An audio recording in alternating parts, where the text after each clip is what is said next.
Salutare prieteni și bine v-am găsit la primul clip de unboxing de pe canalul meu de Tech and Travel, Travelungu. Astăzi avem pentru dumneavoastră drona Mavic Mini Combo, care este o dronă de dimensiuni mici pentru începători practic. Și din moment ce mi-am luat-o, mă gândeam să vă arăt și vouă, să facem un unboxing și un first impressions profesional aici la studio. Și let's get to business!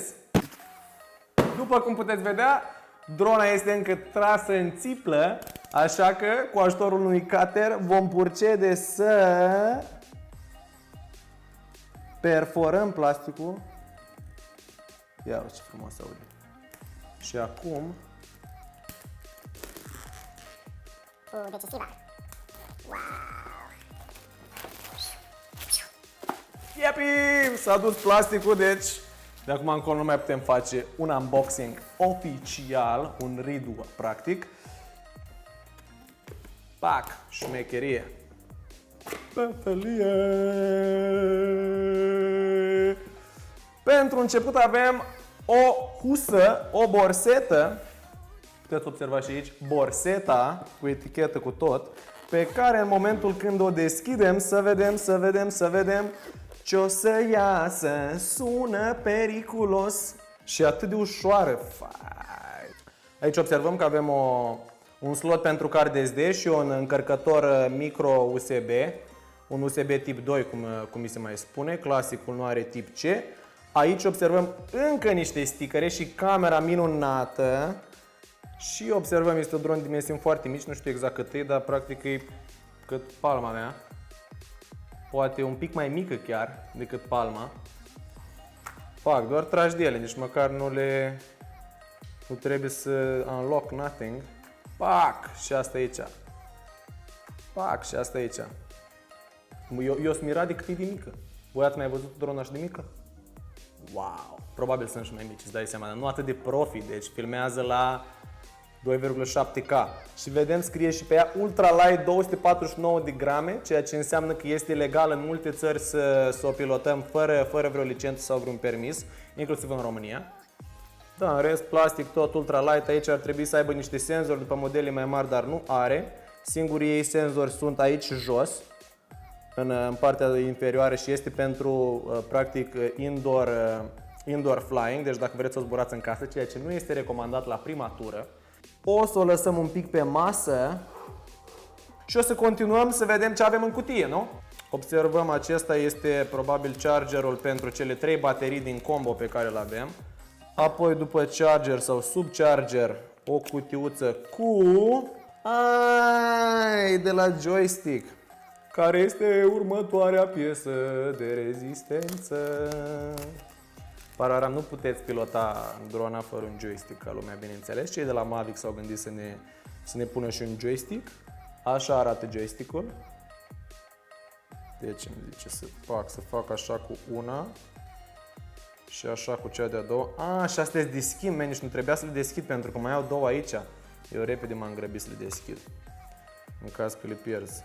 Uite așa, pac, antene două. Aici loc să ne punem telefonul, cum o să facem și mai îndată, și vedem aici că are deja loc pentru nu știu cum se cheamă chestia asta de la joystick. Pac, screw themselves in și asta screw itself in. Asta off ca să demontăm joystick-ul DJI Mavic Mini. Iar aici să vedem ce mai avem. Încă o cutiuță cu ceva elicii de schimb, Andreea. Abia aici sunt eliciile de schimb.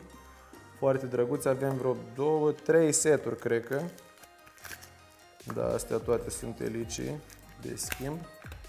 În 3 seturi de elicii, că să mai lovesc elicile, să mai rup, să mai dai de un copac, mai o bară, mai o cioară, mai o din astea. În cutie avem ce avem. Este un încărcător clasic, DJI-ul ăsta de perete, am uitat cum se cheamă, adaptor de la USB la priză. A brick, how Americans say. You got a brick, bro? Avem ceva manual de utilizare. Îți trebuie manual de utilizare, dar nu o să-l citim. The whole shabam, if you want you can read it, but we're just gonna leave it for now. Și aici, baterii. avem baterii, după cum spune și pe asta, cele 3 baterii cu care vine pachetul combo, practic de asta am luat varianta combo, pentru că vine cu 3 baterii plus toate ustensilele astea. Bateriile o să desfacem una câte una, dar doar una acum pentru început să vedem cum arată. Restul le lăsăm în țiplă. Foarte, foarte drăguțe. Bateriile mici sunt un pic cam grele. Acum mă gândesc că dacă o pui pe ea, abia acum are 249 de grame, când în rest n-ar avea-o. Și last but not least, well actually least, but anyway, we have the covers pentru elicii. Are protecțiile pentru elicii. Cam așa arată șmecheria cu protecția. Probabil se pune pe astea două, nu, pe asta două vine, după cum estimez. Something like that. I don't know. We'll see it later. Let's not waste time right now because we don't need protection. We're going in raw. Acum să vedem cum se deschide. Uite ce ușor. Uite ce ușor și ce loc frumos pentru baterie. Inserăm bateria în acest mod. Cu treaba asta în sus. Pac. Am închis și cred că suntem gata de zbor. Știi ce? Cred că bateriile astea trebuie să încărcate. Zicea ceva la un moment dat că trebuie să încărcate bateriile, că ăsta, din câte am văzut, este singur buton. Nu funcționează, deci cred că bateria e moartă. Așa că luăm o pauză și revenim după pauză, probabil de undeva de afară, să vedem cum merge drona. Thanks for tuning in. See you outside, bros. Am pornit drona. Pac, suite sus, jos, vedem acum pairing. Înainte de a-l porni vreau să vă arăt aici Pro Tip, UAV Forecast, o aplicație care îți zice dacă e bine să zbori. De exemplu, azi e good to fly, you know, weather, it seems like it's raining, but it's not raining, wind 6 km/h, temperature 20 degrees, vântul bate dincolo, pac, Pro Tip. Și să intrăm în aplicația DJI Fly. Deja s-a conectat la dronă frumos, am făcut setup-ul mai devreme. Să începem.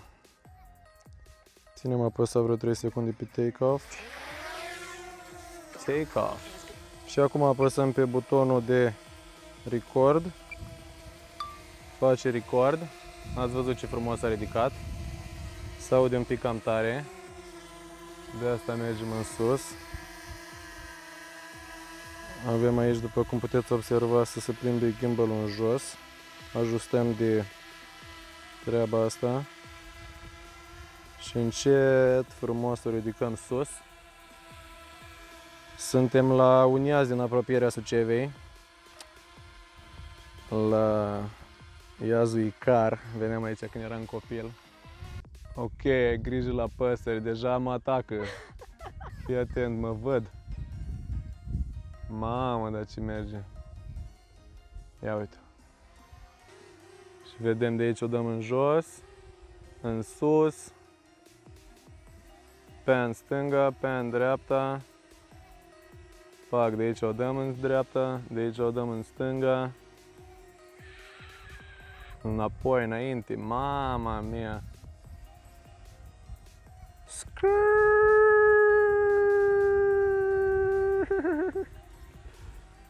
Woo!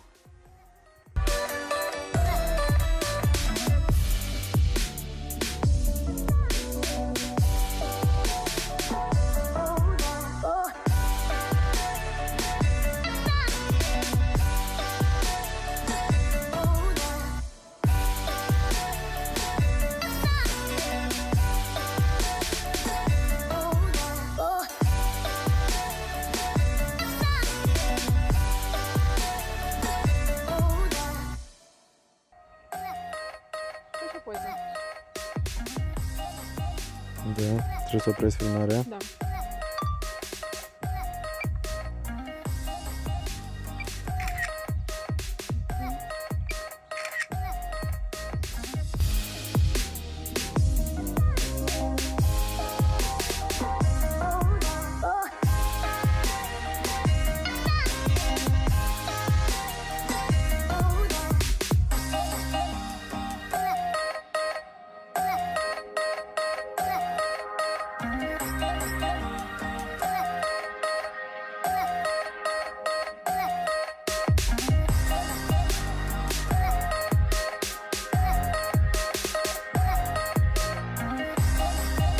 Și acum apăsăm pe Home aici și aterizează.